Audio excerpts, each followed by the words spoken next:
Oke, welcome back again to Auto Nerdist. Ini adalah video lanjutan dari touring Gunung Kidul kemarin.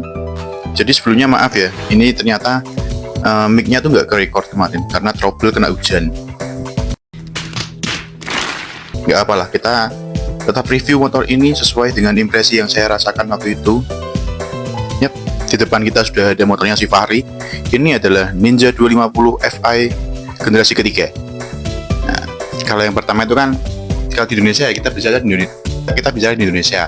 Kalau di Indonesia itu yang pertama Ninja 250 Karbu, yang kedua Ninja 250 Fi punyanya si Gopal. Terus yang ketiga ini adalah unit kebetulan ini unit tahun 2018.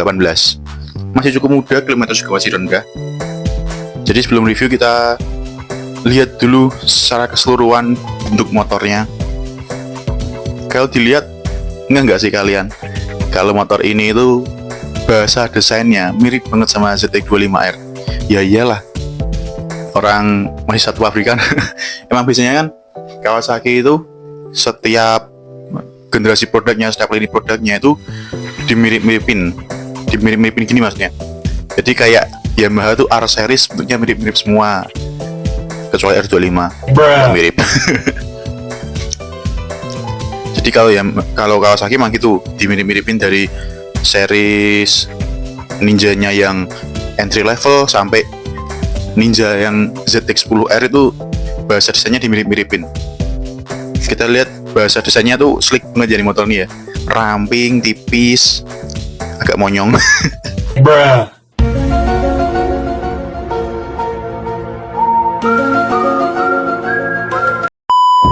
Perbedaan yang paling mencolok dari Ninja 250 Fi ini dibandingkan dengan ZX25 itu adalah di bagian jidatnya. Ya, kalau di ZX25R itu jidatnya bolong karena dia mengakomodasi untuk air ram system.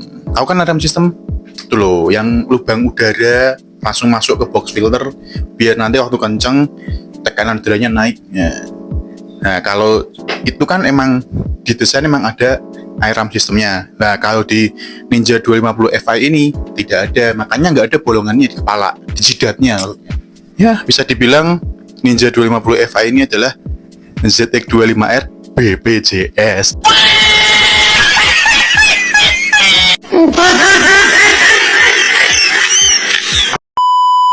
Untuk fairing bagian samping bisa dilihat ini desainnya cukup compact dibandingkan Ninja 250 Fi yang sebelumnya. Yang saya kurang suka itu di motor ini terlalu banyak bodi halusnya. Jadi kalau di bagian samping itu bodi halusnya nyambung sampai bagian belakang. Tengahnya biasanya kan kalau motor sport gini tengah itu bodi kasar ya. Jadi kesannya kayak bagian depan sama belakang terpisah gitu, agak kelihatan keren gitu loh. Tapi kalau ini enggak. Fairing depan, tengah, belakang itu bodi halus full satu warna. Jadi kelihatannya kayak gimana gitu, agak kurang. Terus untuk speedo, ini speedonya kombinasi digital dan analog sama seperti ZX25R yang pertama. Kalau yang facelift itu kan udah TFT ya kalau nggak salah ya. Lalu kita beralih ke bagian pengereman. Pengeremannya ya so-so lah seperti motor 250 lainnya. Master rem juga masih aksial, belum radial. Terus kalau dilihat bentuk master remnya itu mirip sama ZX25R dan juga bahkan mirip juga sama Kawasaki ER6N.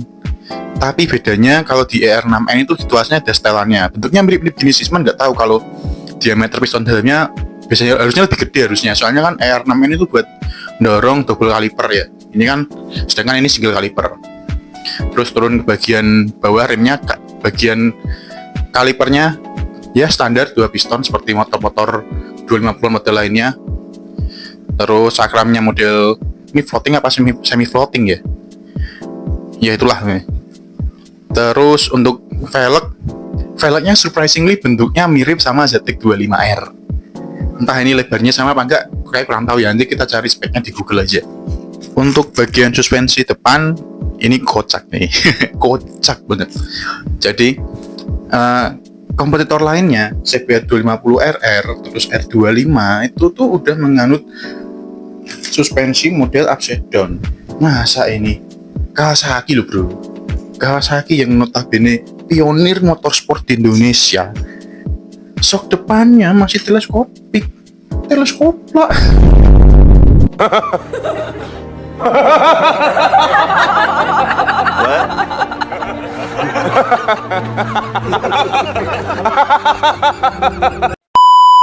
Lanjut ke bagian belakang. Nah, ini justru bagian yang saya lebih suka daripada ZX25R. Bentuknya itu lebih berlayer, ya, berlayer.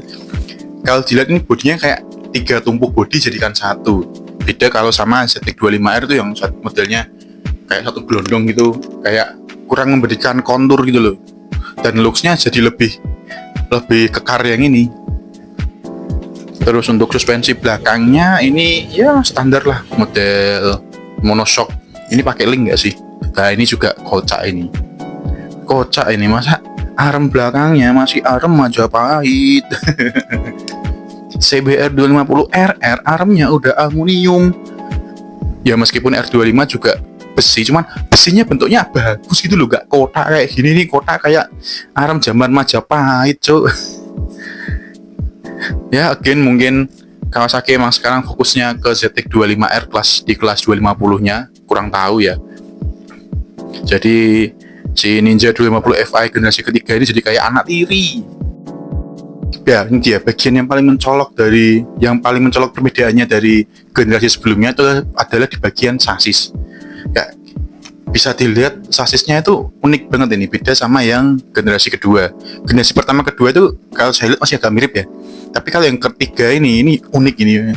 Jadi ini bentuk sasisnya itu beda sama kompetitor. Kalau kompetitor kan modelnya double cradle atau twin spar ya. Ya meskipun sama-sama besi tubular, cuman ini lihat nih bagian mesinnya.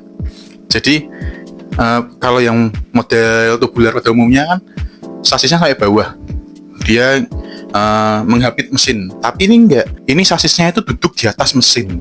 Nah, terus arm belakangnya dia dapat di bagian mesin. Kalian tahu motor apa yang konstruksi sasisnya kayak gini? Ya bener, Ducati.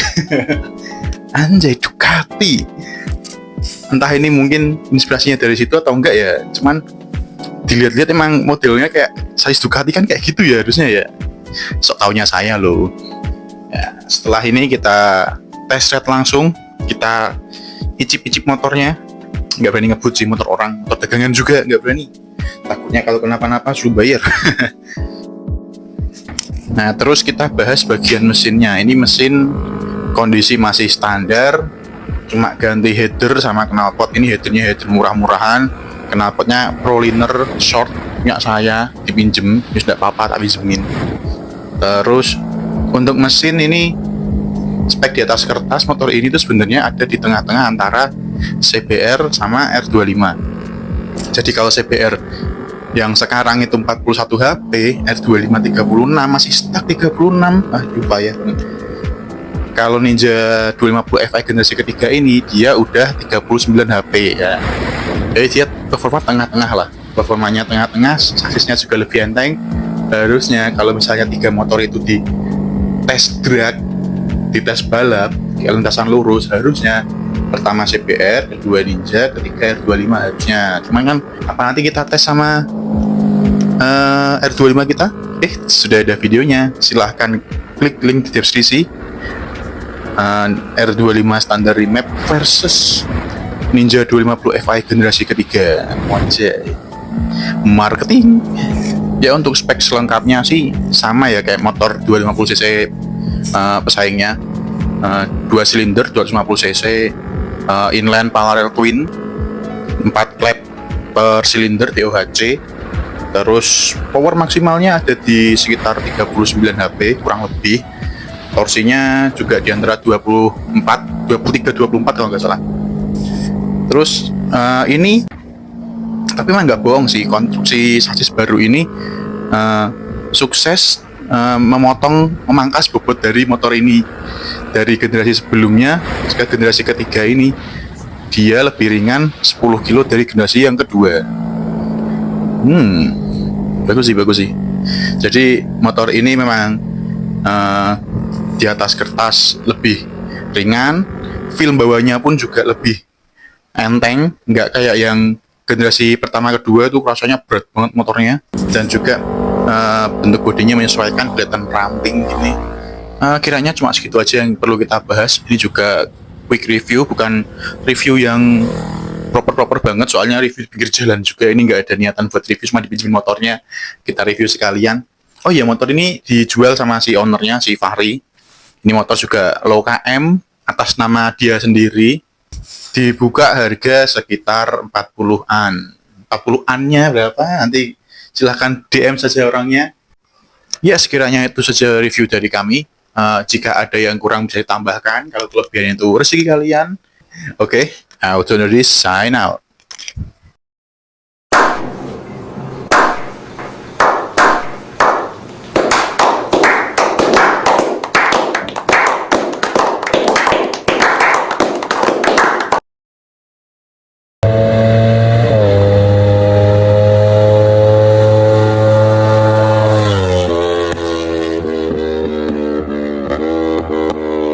Dingin, tetapi tidak kejam.